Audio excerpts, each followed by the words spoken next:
예다. 할렐루야 주님, 오늘도 여호와의 은혜와 은총을 감사드리나이다. 주의 영광 앞에서 이날도 우리에게 허락하셨고 또한 이날 이 시간을 통하여서 하나님에 대한 그리고 하나님을 위한 하나님에 대한 귀한 은혜의 역사를 또한 친히 체험케 하시는 귀한 은혜의 역사로 인도하시길 원하셨사오며 우리 아버지의 세상 속에 너무나도 추악한 죄인이지만 아버지며 진정 하나님을 알지도 깨닫지도 못하는 악한 저들의 모습이지만 다시 한번 주 이 크신 은혜에 힘입어 주 앞에 나와 엎드려 부복하여 싸우며 아버지 우리를 불쌍히 여기시고 우리의 죄와 지식과 종교와 청명이 하나님의 하늘의 곳으로 충만하게 채워져 하나님을 하나 더 알게 하시고 하나님을 한 번 더 믿게 하시고 한층 더 성장하는 귀한 믿음의 역사가 이루어지는 시간이 되게 하여 주옵소서. 오늘도 하나님의 말씀 앞에 있사오며 우리의 죄와 지식이 주님 앞에 있어 하나님의 말씀을 붙들고 그 말씀을 힘입고 그 말씀을 믿는 믿음의 근간으로 삼을 수 있는 귀한 은혜의 역사, 하나님의 긍휼의 역사가 있어지는 시간 되게 하여 주옵소서. 모든 걸 주께 맡기고 의지하며 예수 그리스도의 이름으로 감사와 기도드려 싸움나이다. 아멘.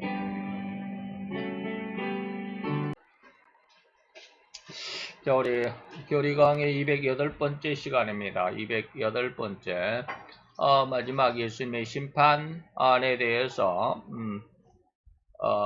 마귀 심판 두 번째 시간입니다. 지난 시간 마귀의 출현, 그리고 영멸, 영원한 멸망의 그 모든 한 과정을 살펴보았고요.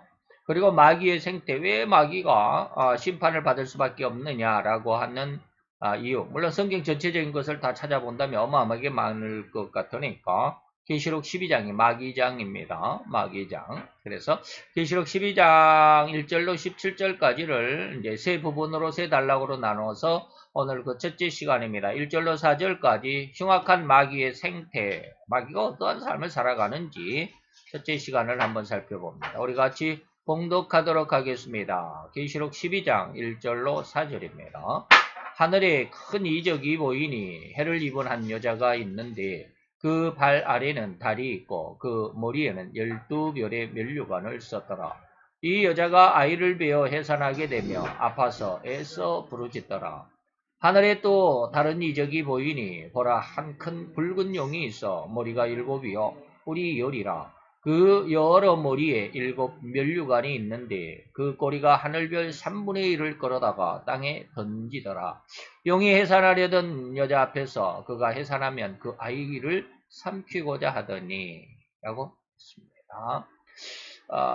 자, 오늘 이 말씀 1절로 4절까지 물론 우리가 한 절을 한 시간씩 뭐 아주 깊이 있게 그리고 자세하게 그리고 정확하게 다루어야 하는데 뭐 그럴 수도 없고 그럴 시간이 안 되니까 우리가 핵심적인 거 오늘 4절까지만 핵심적인 내용을 한번 살펴보도록 하겠습니다. 자, 우리가 예수님의 심판론에 대해서는 크게 네 가지가 있다고 그랬죠. 심판주와 보조자들, 심판받는 대상, 그 다음에 시기가 어떻고 심판하는 기준이 뭐냐, 뭐 이런 네 가지가 있는데 심판받는 대상의 이제 6번째입니다. 세 가지는 예수님의 하나님의 삼위일체의 모양과 형상, 곧 우리의 언행심을 심판을 받는다.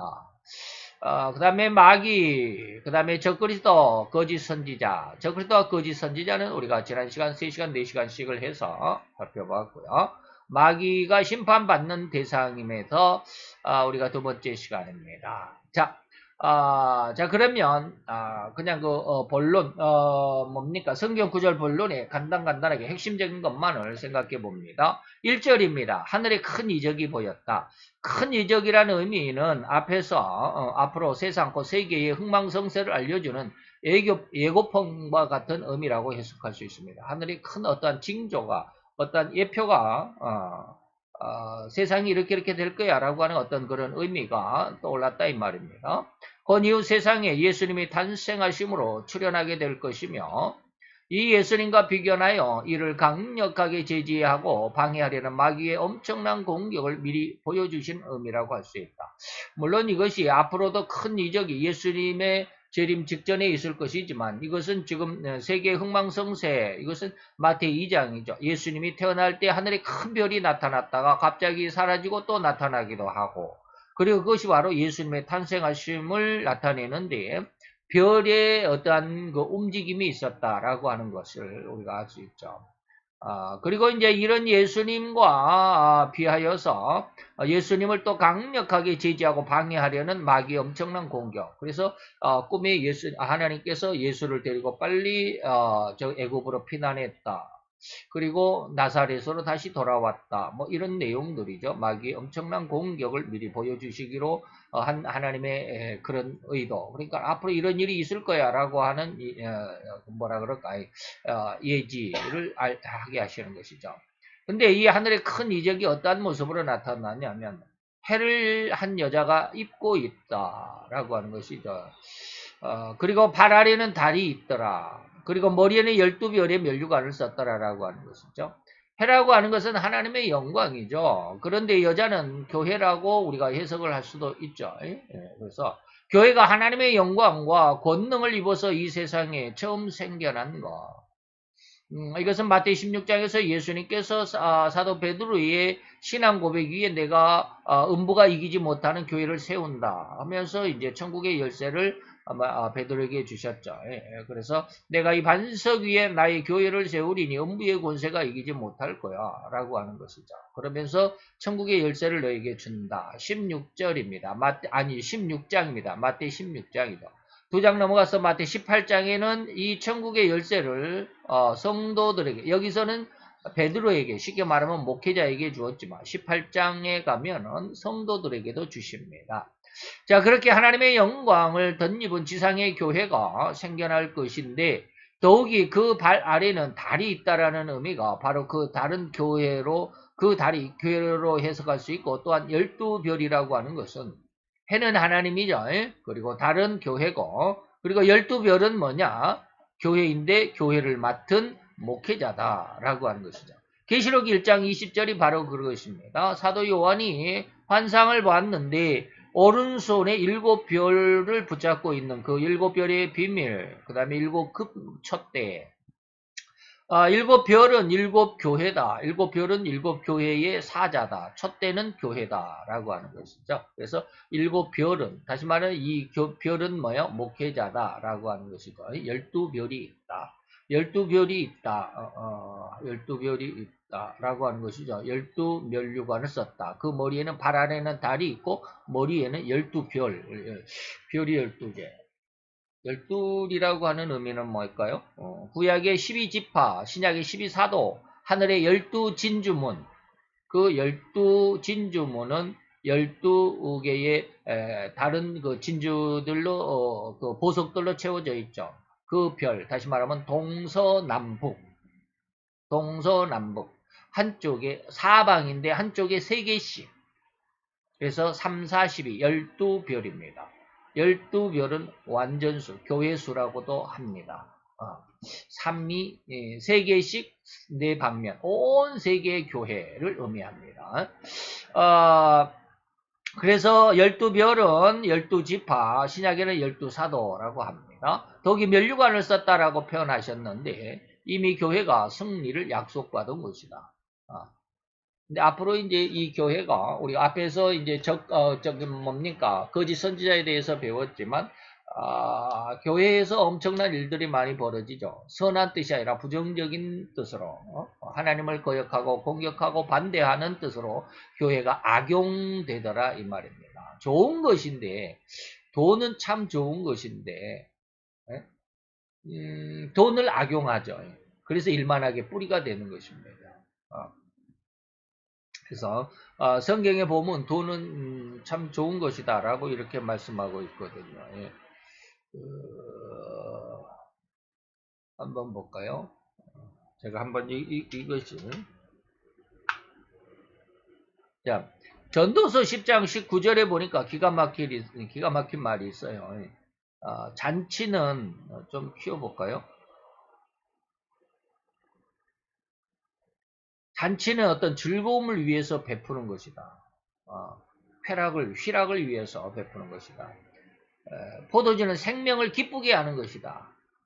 그래서 포도주는 즐거움과 기쁨을 의미하기도 합니다. 그래서 요한복음 2장에 혼인잔치집의 포도주, 그게 이제 떨어졌다. 그 다음에 예수님이 그 다시 만들어 주셨다. 뭐 이런 것이죠. 생명의 기쁨을 의미하죠. 근데 돈은 범사에 응용이 된다라고 했습니다. 응용이 된다. 쓰임새가 있다 이 말입니다. 그래서 생명을 살리는 쓰임이 되기도 하고 생명을 죽이는 쓰임이 되기도 합니다.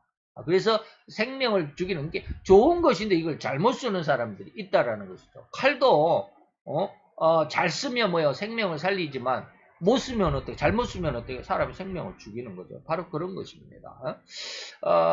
그래서 교회가 승리는 이미 약속을 받았습니다. 그래서 음부의 권세가 이기지 못한다. 그리고 면류관을 썼다라고 하는 것이죠. 그래서 마태 16장 18절 말씀을 드렸던 음부의 권세조차도 이길 수 없는 하나님의 가장 완벽하신 세상에 대한 하나님의 약속, 하나님의 임재의 상징인 교회, 곧 장소인데 이 죄악의 세상, 환란의 세상에 하나님의 대피소이고 도피성으로 예비하신 것이다. 그런데 여기에 악한 자들이 이 교회를 마구 헤집어 놓을 것이다 라고 하는 것이죠. 2절로 넘어갑니다. 이 여자가 아이를 베어 해산하게 되며 아파서 애써 부르짖더라. 여자와 아이는 분명 예수님과 어머니 마리아라고 해석이 되죠. 그러나 또 다른 의미로 여자는 교회고 아이는 성도다라는 말씀 해석해 드렸습니다. 그런데 여기서 해산하게 되어서 아파서 애써 부르짖는다는 의미는 진실로 교회와 성도가 엄청난 피해를 보면서 하나님 앞에 외치는 구원의 외침이요 신원의 소리다. 계시록 6장에 가보면 다섯째 인을 뗄 때 이게 대환란입니다. 다섯째 인은 전무후무한 대환란, 다시 말해 후 3년 반이 이제 시작되는 다섯째 인을 뗄 때 바로 후 3년 반이 시작이 됩니다. 그래서 전무후무한 대환란 때입니다. 다섯째 인을 뗄 때 내가 보니 하나님의 말씀과 저희의 가진 증거를 인하여 죽임을 당한 영혼들. 다시 말하면 뭐요? 하나님의 말씀 때문에, 그 다음에 증거, 예수의 증거 때문에 죽임을 당했다. 뭐예요? 순교자들이죠. 순교자들이 하나님의 제단 앞에서 큰 소리로 불러 하나님 앞에 신원해달라고 지금 데모하는 것은 아닌데 나쁜 말로는 데모겠지만 좋은 뜻으로는 해달라고 아주 떼를 쓰는 겁니다. 참되신 대주제여 땅에 거하는 자들을 심판하여. 이거 뭐요? 땅에 거하는 자들이 어떠한 자들이요? 하나님의 말씀과 증거를 인하여 많은 사람을 죽인 주체들입니다. 다시 말하면 많은 성도들을 죽인 자들을 심판해달라는 거예요. 그들을 심판하여 땅에 거하는 자들을 심판하여 우리의 피, 순교자들의 피, 성도들을 많이 죽인 자들을 언제까지 그들의 피해를 보상해 주지 않겠습니까? 라고 어느 때까지 하겠습니까? 라고 이렇게 하소연하는 구원의 외침이다. 신원해달라는 신원의 소리다 라고 하는 것이죠. 아파서 애써 부르짖더라 라고 하는 그런 뜻이죠. 교회가 이러한 엄청난 환란을 당할 때가 있을 거야. 그 교회와 성도들이 엄청난 피해와 압박의 대상으로 대단히 많은 수가 피해를 보게 된다는 예언이고 그 사인입니다. 다니엘서 12장 7절에 보니까 반드시 한때와 두때와 반때 3년 반이죠. 성도의 권세가 다 깨지기까지 이 엄청난 피해와 압박이 계속 이어질 것이다 라고 하는 것이죠. 그래서 앞으로 교회가 성장하지는 않습니다. 점점 허물어져 가죠. 악한 자들의 그런 특세가 교회를 뒷골목으로 물러가게 합니다. 그래서 성경에 보니까 악이 득세하면, 악이 성하면 의인들이 숨는다라고 이렇게 말하고 있습니다.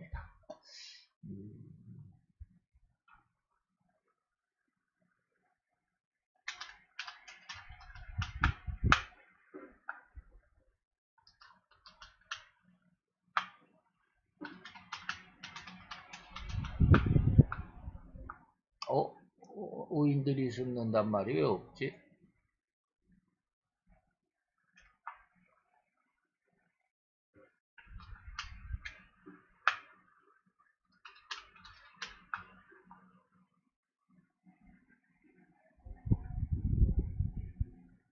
나오네요.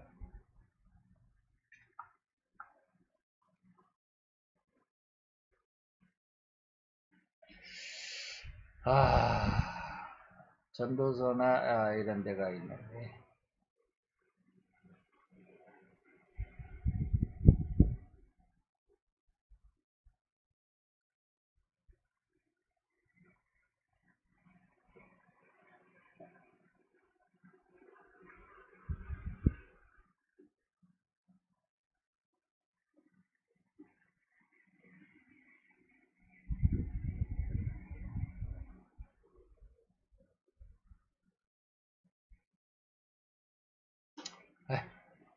넘어갑시다. 얼른 못 찾겠다. 자, 그래서 여기에서 한 때와 두 때와 반 때는 3년 반이라 그랬죠. 그래서 성도들은 절대로 이 하나님의 예언하신 말씀을 귀담아 기억해야만 합니다. 앞으로 교회가 진리보다는 세상을 향하여 엄청나게 성장하게 되겠죠. 그게 이제 우리가 지난 시간 거짓 선지자들에 대해서 말씀드린 내용입니다. 그러나 진짜 교회는 어떻게 한다? 광야로 가서 숨는다라고 계시록 12장에 기록이 됐다라고 많이 말씀을 드렸습니다. 현실적이고 육신적으로 잘 먹고 잘 살길만을 기도하고 그러한 삶에 휩쓸리는 삶이어서는 안 된다라는 것입니다. 이런 교회가 여기에 아주 매립되어 있습니다. 그래서 그냥 축복 대성회 맨날 그러죠. 좀 정신을 좀 차렸으면 좋겠는데 아무리 말을 해도 안 들어요. 자, 3절입니다. 하늘에 또 다른 이적이 보였다. 교회에 대한 예언으로 하늘의 이적을 보이시더니 이제는 또 다른 이적을 알려주신다 이 말이죠. 곧 이제 이 이적은 앞에 교회와 그 당할 일에 대한 것과 연계된 것으로서 교회를 그렇게 어렵게 하고 핍박하여 대환란에 빠뜨리는 그 장본인에 대한 또 다른 이적은 뭐요? 이제 첫 번째 이적은 1절에서 이적은 교회와 성도에 대한 이적이었다면 뜻이었다면 이거는 이제 교회를 괴롭게 하던 마귀에 대해서 이 말이에요. 그래서 이것을 또 다른 이적이라고 하는데 보라 한 큰 붉은 용이 있다. 여기서 붉고 큰 용은 뭐요? 사탄이고 마귀고 옛뱀이다라고 계시록 12장 9절에 말씀하고 있습니다. 이렇게 칭하고 있는 천하를 꿰어 하나님의 품에서 끌어내 영원한 지옥의 형벌로 휩쓸어갈 장본인이 붉은 용이죠. 곧 12장 계시록 12장 9절에 뭐요? 큰 용이라고 하고 옛뱀이라고도 하고 마귀라고도 하고 사탄이라고도 하는 자. 온 천하를 꿰어서 지옥의 형벌로 끌어가는 자죠. 곧 옛뱀이라는 별칭은 이미 창세기 2장에서 아담과 하와를 하나님의 엄명인 동산 중앙에 있는 실과 열매, 다시 말해 선악과를 절대로 먹지 말라, 먹는 날에는 네가 정령 죽으리라 하셨던 이 말씀을 거역하게 해서 범죄하게 하는 이 선악과를 오히려 먹도록 유혹한 그 뱀이죠. 창세기 2장 16절 17절 16절에 선악을 알게 하는 나무 실과는 너희가 절대로 먹지 말라, 내가 먹는 날에는 정령 죽으리라 했는데 창세기 이제 3장으로 2장에서 그랬죠. 3장으로 넘어가자마자 처음부터 1절에서부터 들짐승 중에 뱀이 가장 강교하더라. 뱀이 여자에게 유혹을 했다 이 말이에요. 하나님이 참으로 너희더러 동산 모든 나무의 실과를 먹지 말라 하시더냐? 라고 하는 것이죠. 그래서 뱀이 여자에게 이르되 너희가 결코 죽지 않을 거야 라고 거짓말을 했다 이 말입니다. 그리고 그의 용이 머리가 7이요 뿔이 10이라 라고 했습니다. 머리가 7과 뿔이 10개라는 의미는 그리고 계시록 13장 1절에 머리가 7과 10개의 뿔과 의미가 좀 다르다라고 했습니다. 여기에 지금 머리가 7이고 뿔이 10개다라고 했습니다. 여기는 누구요? 옛뱀. 곧 다시 말하면 붉은 용의 모습이 어떻다고요? 머리가 7이고요. 뿔이 10개다. 여기는 지금 몇 장이에요? 12장 12장 3절이죠. 12장 3절입니다. 그런데 13장 1절에도 똑같은 머리 7에 뿔이 10이 있다 이 말입니다. 계시록 13장.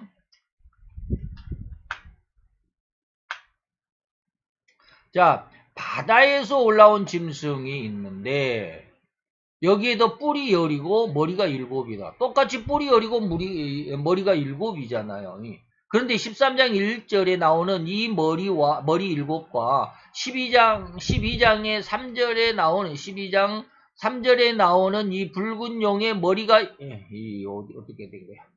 머리가 붉은 용의 머리가 7일 때 이 의미가 다르다라는 거예요. 지금 12장은 뭐예요? 마귀에 대한 것이고 13장은 누구예요? 적그리스도에 대한 것입니다. 예, 그래서 13장 1절에서 머리 7과 10개의 뿔과는 의미가 다르죠.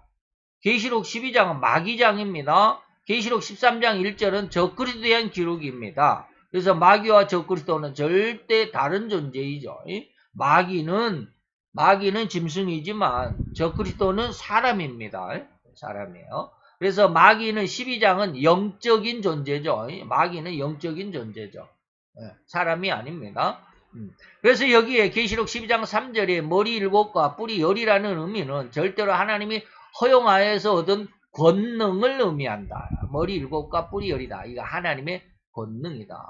그래서 계시록 17장 17절을 늘 말씀을 드립니다. 하나님이 주체가 누구요? 하나님이 이 모든 일들, 다음에 나오는 모든 일들을 하나님이 하신다, 주관하신다라는 것입니다. 그래서 자기 뜻대로 할 마음, 자기가 누구예요? 여기서 적그리스도를 의미합니다. 여기서 자기 뜻대로 할 때 이 자기는 누구예요? 적그리스도를 의미합니다. 그리고 한 뜻을 이룬다. 하나님의 한 뜻은 곧 하나님의 백성들과 교회들을 마귀 사탄의 광란으로부터 보호하시고 더욱 청결하고 거룩하게 하여 영적으로 강력한 성도가 되고 교회가 되도록 하시기 위한 하나님의 뜻이 계획이 있었다 이 말이에요. 이 뜻을 한 뜻을 이것이 바로 하나님의 한 뜻이다. 그래서 계시록 12장의 내용을 이루려고 하신 의도고 저희 나라는 곧 하늘에서 이루신 하나님의 뜻을 이루는 하나님의 나라 곧 교회죠. 저희 나라를 그 짐승에게 적그리스도에게 주게 하시되 하나님의 말씀이 응하기까지 하나님의 말씀은 뭐요? 이렇게 하기까지 하나님의 교회와 성도를 정말로 거룩한 영적으로 성장하도록 하시기 위한 이 하나님의 뜻이 이루어지기까지 말이에요. 곧 하나님의 절대적인 의도에 의해서 마귀에게 일시적으로 권세를 주었고 그렇게 얻은 마귀는 그 권세를 자기의 절대적인 졸게 할 수 있는 적그리스도에게 권능을 일부 이양합니다. 그래서 이 권능이라고 여기에서 말하는 7과 뿔이 10이라고 하는 것은 마귀에게 준 권능이고요. 13장 1절에서 나오는 머리 7과 10개는 이 마귀가 자기가 받은 이 권능을 조금 여기 적그리스도에게 조금 나눠줬다 이 말입니다. 자, 그 다음에 짐승에게 주게 하시되 말씀 응하기까지 했다라고 하는 것이죠. 그래서 마귀 계시록 13장은 적그리스도에게 용이 짐승에게 권세를 나누어 줬다라고 하는 것이고 고로머리가 7이라는 의미는 완전수이기에 절대로 마귀에게는 완전이란 즉 온 세상을 하나의 틈도 없이 완벽하게 장악할 권세라는 의미일 뿐이다 라고 하는 것이죠. 이게 온 세상이 다시 말하면 온 세상이 마귀의 선악기에서 벗어난 그 어느 한 구석도 없다라는 거예요. 온 세상을 완전히 장악했다 이 말이고요. 그 다음에 뿔이 10이라는 것은 뿔은 권능을 상징하고 10은 풍성의 수이기 때문에 절대로 완벽하게 아주 철철 흘러 넘치도록 뭐 이런 의미도 있습니다. 그리고 그 여러 머리에는 7 면류관이 있다라고 하는 것이죠. 마귀가 면류관을 쓰고 있다고 하는 것입니다. 1절에서도 여인이 면류관을 쓰고 있다고 했는데 여인인 교회가 쓰는 면류관과 본 9절에서 3절에서 마귀가 쓰고 있는 면류관은 질적으로 절대로 다르죠. 본 9절에 3절에서 나타난 마귀의 면류관은 절대로 세속적인 것이라고만 해야 할 것입니다. 마귀가 온 세상 천하 만국의 영광과 권세를 가지고 있다라고 했을 때 이것은 뭐요? 세속적이다, 세상적이다 이 말이에요. 그리고 육신적이고 욕망을 이루고자 하는 면류관이라고 해야만 합니다. 그래서 하나님 편에서 보면 절대로 하나님을 거역하고 대적하려고 하는 의미, 하나님의 뜻을 반대로 하는 이런 뜻이죠. 그래서 하나님을 대적하는 군대로서의 대장이라는 의미로서 면류관이라고 해석하는 것입니다. 이 마귀의 면류관은 이후 예수님의 재림으로 인해 완전히 썩은 면류관임이 명확하게 드러날 것입니다. 이 세상의 면류관은 이후 예수님의 재림에 의해서 완전히 멸망을 받게 되죠. 그래서 썩은 면류관이다라는 면류관으로 증명이 될 거겠다라는 것이죠. 마지막 4절입니다. 그 꼬리가 하늘 3분의 1을 끌어다가 땅에 던지더라 라고 했습니다. 하늘별의 3분의 1을 땅에 던진다라는 의미를 두 가지로 바라볼 수 있습니다. 첫째는 루시퍼라는 천사장이 하나님께 반역함으로 타락하게 된 천사 중에서 3분의 1. 천사의 무리가 세 무리죠. 루시퍼, 미가엘, 가브리엘 이 세 무리 그 중에 이제 루시퍼 천사장이 하늘별에서 떨어졌다라고 했을 때 3분의 1이 떨어졌다고 했을 때 루시퍼와 그 휘하의 천사들이 졸개들이 이 말이죠. 그래서 루시퍼라는 천사장이 하나님께 반역함으로 타락하게 된 천사 중에서의 그 3분의 1 그가 반역한 루시퍼를 따라 타락하게 되어 귀신이나 악령이 된 사건을 의미할 수도 있고요. 두 번째로 별은 하나님의 종이라고 그랬습니다. 아까 계시록 1장 20절에도 그 교회의 사자인 목회자인데 이러한 하나님의 종이라고 일컫는 목사 중에서 3분의 1이 가짜 목사일 것이라는 의미로도 해석할 수 있습니다. 그래서 계시록 이제 13장으로 넘어가서 11절에서 17절까지 1절로 10절까지는 적그리스도, 11절로 17절까지는 거짓 목사라고 그랬는데 바로 이 거짓 목사의 세상의 목사들의 3분의 1이 거짓 목사가 될 거야 라고 하는 것이죠. 기가 막히죠. 자, 이러한 가짜 목사로 인해서 즉이 가짜 목사들의 잘못된 성경 해석과 하나님을 오해한 잘못된 성경 지식으로 인해서 또한 수없이 많은 성도가 하나님의 진노와 징벌에 휩쓸리게 될 것을 예언하고도 있다라는 것 유의해야만 합니다. 그래서 계시록 8장 10절로 11절에 보니까 셋째 천사가 나팔을 부매 큰 별이 떨어졌다.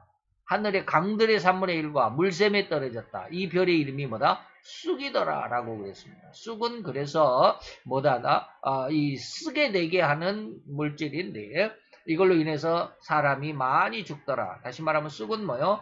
이 마귀의 잘못된 이단들의 성경 해석이다. 권모와 술수다라고 했습니다. 여기 큰 별이 바로 마귀인데 그가 하나님 앞에서 징계를 받아 공중으로 쫓겨난 사건을 의미합니다. 그리고 강들과 물샘에 떨어졌다라고 기록하고 있는데 강물이나 샘물은 인간의 생명 연장을 위한 가장 중요한 조건인데 곧 하나님의 말씀이고 생명수다라고 할 수 있는데 이 물이 쓴쑥이 되었으니 이단과 사이비들의 잘못된 성경 해석이고 성경을 오해한 것이라고 말할 수 있습니다. 성경을 오해하는 게 어떻게 오해해요? 마태 22장 29절에 있습니다. 부활을 반대하는 사두개인들이죠. 그래서 사두개인들이 7명의 형제가 있었는데 큰 형이 장가들었는데 아기가 없었어요. 그래서 둘째가 형수에게 장가들어서 형의 감을 이어줘야 되는데 둘째도 아기를 못 낳았어요. 셋째도 못 낳았어요. 7이 다 이 한 여자에게 장가를 들었으니 나중에 부활한다면 이 여자는 누구의 부인입니까? 라고 이렇게 물었죠. 이때 예수님께서 말합니다. 너희가 성경도 모르는구나. 하나님의 능력도 알지 못하는구나. 그래서 너희가 성경을 오해했다.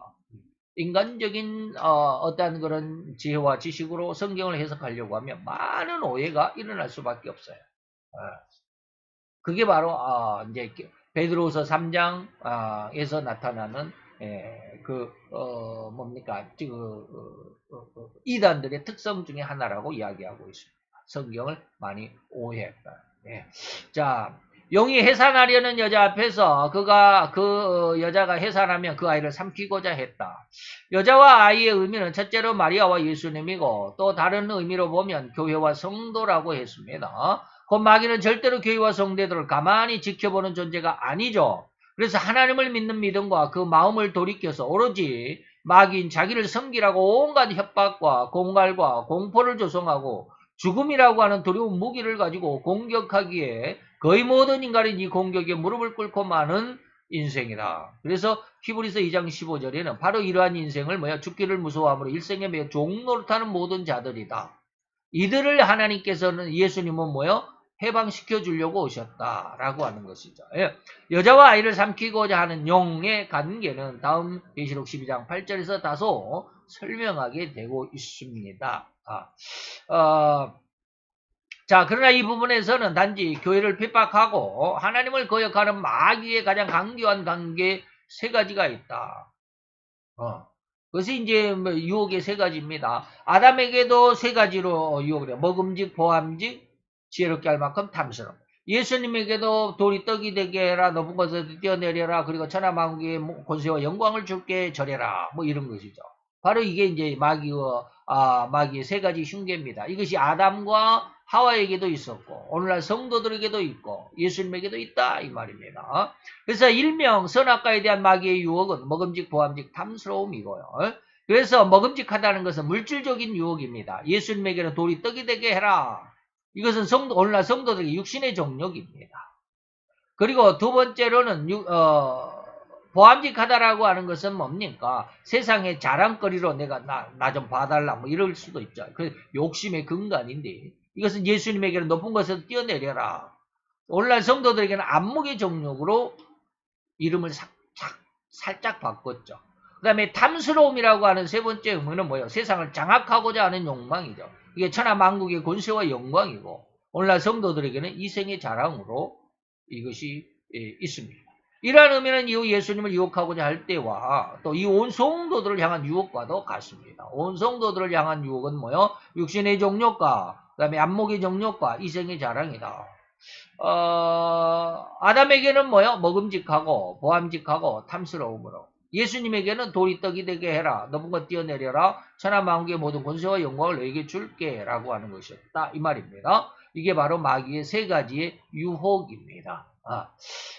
물론 신앙기 안에서는 하나님의 말씀에 더하지도 감하지도 말라는 의미로 마귀의 유혹을 해석하기도 합니다. 계시록 22장 18, 19절에 만약에 더하면 말씀에서 제해버리고 이 재앙들을 너에게 더하고 만약에 누구 이 전에 말씀에서 제하여 버리면 너도 천국에 참여함을 제하여 버릴 거야 라고 했죠. 어마어마한 하나님의 징계의 말씀이죠.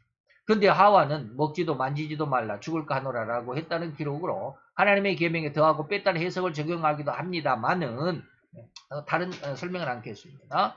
자, 둘째 마귀는 첫사람에게 성공한 세 가지 유혹의 흉계를 말만 조금 달리해서 예수님이 40일 금식하고 힘들어하는 틈을 타서 유혹을 했으나 철저하게 실패했다라고 하는 것이죠. 첫째는 아담에게, 둘째는 이제 예수님에게 이렇게 쭉 시험한 사건들이 마태서 4장 3절로 10절로 기록이 되어 있습니다. 그래서 돌로 떡을 만들라라고 하는 것은 뭡니까? 떡은 오직 물질의 의미입니다. 먹고 사는 거예요. 먹고 사는 거. 이게 먹는 거죠. 먹는 거. 여기에는 영적인 의미가 들어있지 않습니다. 오직 육신이 이 세상을 살아가는데 필요한 조건의 하나였습니다. 인간이 영적인 은혜를 에덴 동산에서 잃어버린 이후에 인간에게는 하나님의 교제를 할 수 있었던 그 영적인 은혜가 단절되었고 그래서 영적으로 죽어버렸습니다. 그 인간은 절대로 영적인 의미를 잃어버린 채로 온 세상을 살아갈 뿐인 육체적인, 다시 말하면 혼적인 존재였습니다. 그래서 결코 영적인 내용을 받을 수도 이해하지도 못하고 받으려고도 하지 않는 육신적인 존재로 타락했다라고 하는 것입니다. 그래서 로마서 8장 5절로 8절까지는 바로 이러한 영이 죽어있는, 그래서 육신으로만 살아가고 혼으로만 살아가는 인간의 모습을 육신을 쫓는 자라고 말하고 있습니다. 그래서 육신의 생각은 사망이고 이것은 하나님의 복음에 굴복하지도 할 수도 없다라고 말하고 하나님과 원수가 되는 삶일 뿐이야. 그 다음에 높은 곳에서 뛰어내리라라고 하는 것은 인기에 영합하라. 높은 곳, 이야 정말 대단해 뭐 이런 것이죠. 우와 저 사람은 이런 것도 할 수 있어 라고 하는 경탄을 자아내는 추정하는 무리를 찾고자 하는 오늘날의 이러한 현상을 팬덤이다 라고 말하고 있습니다. 지지자다 후원자다 라고 좋은 말로 하고 있지만 요즘에 이제 지지자들을 후원자들을 요즘에는 뭐라고 말해요? 영어로 팬덤이다 라고 이렇게 말을 하더라고요. 열성팬을 만들고 있다. 열광적인, 요즘에 이땡명이에게는 뭡니까? 개딸.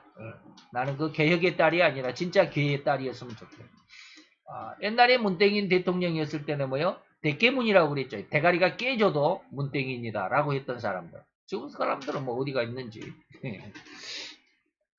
자, 이런 거 있었습니다. 그래서 학문적인 관점에서 보면 자존감이라고 말할 수 있죠. 세상이 너를 굉장한 사람으로, 굉장한 능력을 갖춘 존재로, 실력 있는 자라고 인정해 줄 수 있는. 그래서 제가 아주 간혹가다 파우스트라고 하는 소설을 여러분들에게 말씀드렸습니다. 자기 영혼을 마귀에게 내주고 세상에서 자기가 하고 싶은 대로, 얻고 싶은 대로, 살고 싶은 대로, 마음대로 모든 것을 얻고자 했던 그런 삶을 살게 해주세요. 해가지고 그 파우스트라고 하는 사람이 영혼을 매매를 하죠. 마귀에게. 그래서 아주 자기가 이제 늙어 죽을 때 이제 그런 계약을 해갖고 다시 이제 젊은 날로 되돌아가서 이제 살게 되는데 그때 젊은 날 자기가 짝사랑했던 그 여인과 이제 결혼을 하게 됩니다. 처음에는 그 짝사랑했던 여자와 같이 살지를 못하죠. 그래가지고 이제 죽으려고 그랬을 때 마귀가 나타나서 내가 너로 하여금 네 마음대로 살 수 있고 네가 원하는 대로 살 수 있게 해줄게. 네 영혼을 내게 팔아라 해가지고 이게 이제 바로 하우스트라고 하는 것이죠. 인간의 욕망을 그리는 그런 소설입니다. 세 번째입니다. 천하 만국의 영광과 그 모든 권세를 줄 테니 너는 내게 절하라 라고 하는 것이죠. 실로 이것은 육신으로 살아가는 모든 사람은 결코 이 유혹에서 벗어날 수 있는 인간이라고는 있을 수가 없다라고 하는 것이죠. 그래서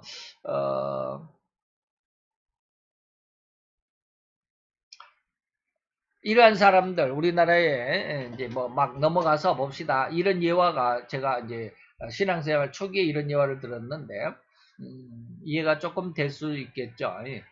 한강에 세 사람이 빠졌습니다. 내 엄마, 그 다음에 내 애인, 그 다음에 우리나라 국회의원이 빠져 죽어가는데 당신은 누구를 가장 먼저 구조하겠는가? 라고 하는 이제 질문이 있었습니다. 근데 대답이 아주 어이가 없지만 공감이 가요. 그 질문에 대답하기를 국회의원을 가장 먼저 건져내야 된다. 자기 엄마도 자기 애인도 놔두고 국회의원을 먼저 한강에서 건져낸다? 그래서 아니 왜 애인도 엄마도 아니고 왜 국회의원을 먼저 구조해야 하냐라고 물었더니 국회의원은 너무 썩고 부패해가지고 가만 놔두면 온 한강물이 썩을 것이 분명하기 때문에 가장 먼저 구조해야 된다. 좀 우스꽝스러운 대답이죠. 우리나라가 지금 그러고 있습니다. 그래서 마귀가 던진 유혹의 흉악함이 얼마나 추악한지 이 간단한 비유적인 예화에서 간파할 수 있겠습니다. 자, 셋째, 마귀는 두 번째로 펼친 유혹이 예수님에게는 실패했으나 첫사람 아담에게 성공한 그 세 가지 흉계를 조금 모양반 바꾸어서 성도들에게도 온 세상 끝날까지 예수님이 재림하기 직전까지 성도를 유혹하게 됩니다. 이게 요한 1서 2장 16절 아까 말했던 육신의 정욕과 안목의 정욕과 이생의 자랑입니다. 자, 처음 인간인 아담에게 다가온 그 유혹의 내용을 예수님에게 조금 다른 표현이었음을 알 수가 있죠. 그런데 그렇게 실패한 마귀는 이제 다시는 하나님께 대한 대항을 포기하는 것인가? 아닙니다. 마귀는 절대로 포기가 없습니다. 이런 말은 좋은 의미 같으나 절대로 나쁜 의미로 부정적인 의미로 포기가 없는 마귀다 이 말이에요. 곧 회개가 없는 심성이기 때문에 비록 예수님에게 펼친 유혹이 실패했을지라도 다시금 하나님의 백성들인 성도들에게 더욱 강력하고 광범위하게 펼쳐질 것입니다. 다시 말하면 이제 예수님에게 실패한 이후에 온 인류에게 비록 믿는 성도들에게만이 아니라 인간의 생명을 가지고 태어난 모든 인간들에게 단 한 사람도 제외되는 일이 없이 모든 인간에게 가장 철저하게 이 세 가지의 유혹을 펼쳐서 절대로 단 한 사람도 예외나 또한 이 유혹에서 벗어난 자가 없도록 완전하게 장악하게 된다는 것입니다. 그래서 세상에 의인이 없나니 단 한 사람도 없게 된 것이다 라고 하는 것이죠. 고로 이러한 성령님의 강력한 3대 책망, 그 중에서도 죄에 대한 철저한 책망을 들은 성도는 이러한 죄악된 죄성을 깨닫게 될 것이고, 이런 죄성을 깨닫는다라는 의미는 그 성령님의 죄에 대한 책망을 들을 것이라고 할 수 있으니, 이 죄를 책망받음으로 인해서 그 성도는 가장 아름다운 심성, 곧 청결하여 죄의 영향을 다시는 받지 않는 가장 깨끗한 심성으로 변화받는 은혜를 얻게 된다라고 하는 이런 내용입니다. 그래서 오늘 계시록 12장 1절로 4절까지 아주 핵심적인 부분을 간단하게 말씀을 드렸습니다. 다음 시간에는 이제 5절부터 10절까지 내용을 마귀에 한번 살펴볼 수 있도록 하겠습니다. 기다립시다.